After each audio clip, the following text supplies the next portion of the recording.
we're going to fast forward a bit more into the period of the Reformation, and we're going to look at two of the key magisterial reformers, which are Luther and Calvin, who both have had important impacts on modern Christian ethics, both Protestant and Catholic. So Luther, famously, of course, one of the things Luther is dealing with is this question of justification. So how are human beings justified before God? Now, if you read Aquinas, for example, carefully on the question of justification, you'll see that Aquinas, has a central role for grace. We can't be justified before God for Aquinas without grace. But Aquinas' sense of how grace relates to nature, how grace relates to the virtues, how the virtues allow people through habit infused by grace to be progressively made more just and therefore to become more justified is importantly different, maybe more subtly different than you might think, but importantly different than how Luther thinks of it.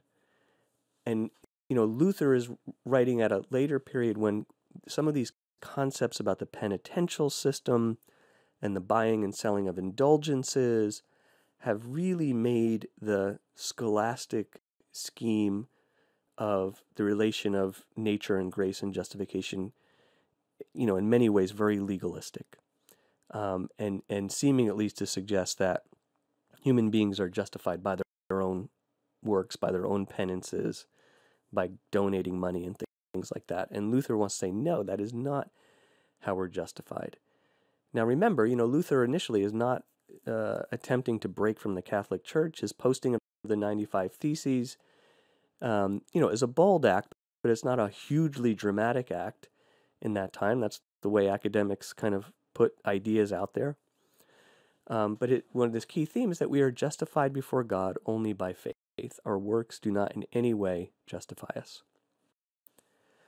In drawing that out, of course, Luther is going to have his own take on the relationship between law and grace. And certainly in Luther's own ethics and then in subsequent, what we might call Lutheran theological ethics, the relationship between law and grace is very important.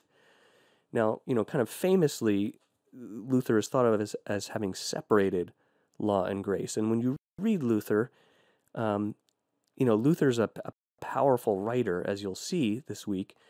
And as you read Luther, you'll read one thing and it sounds like he's saying something, and you'll read something else and he seems to qualify it.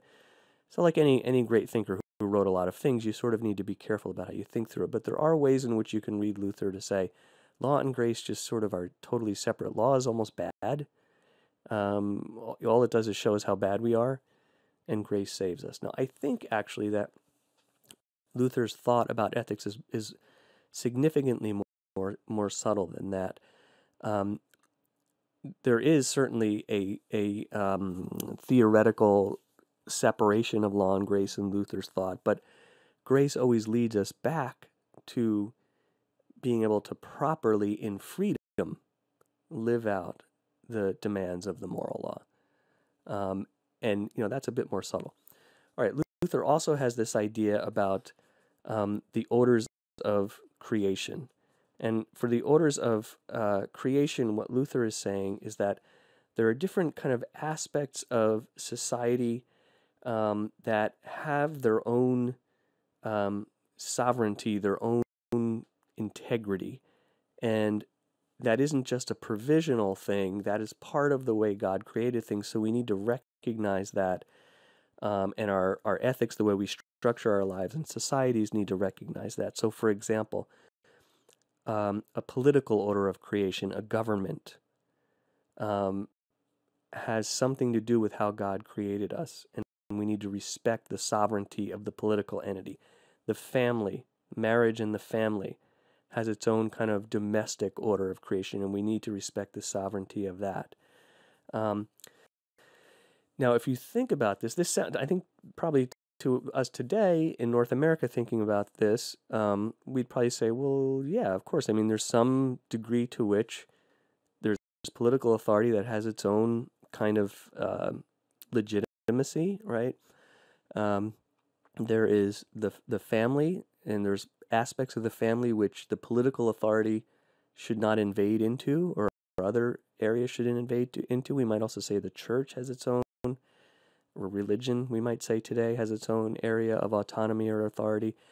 Um, but this is kind of revolutionary in Luther's day, because no one really thought of these different areas as being as separate as this.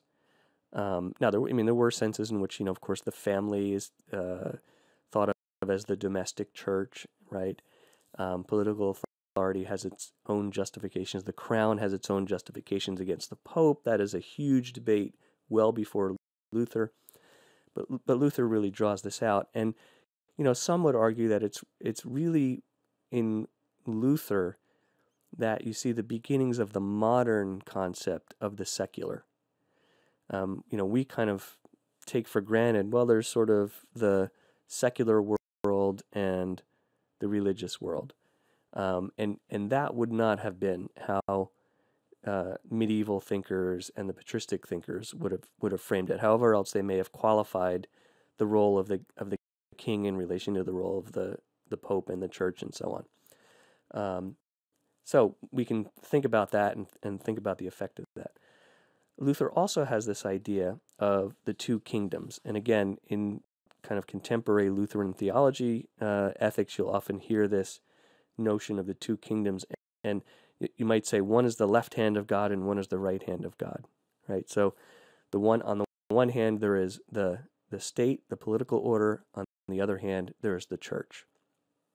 And they each have their own areas in which they have sovereignty, and there's a separation between those areas of sovereignty. Again, we might think of that's part of our constitutional order, the separation of church and state here in the United States.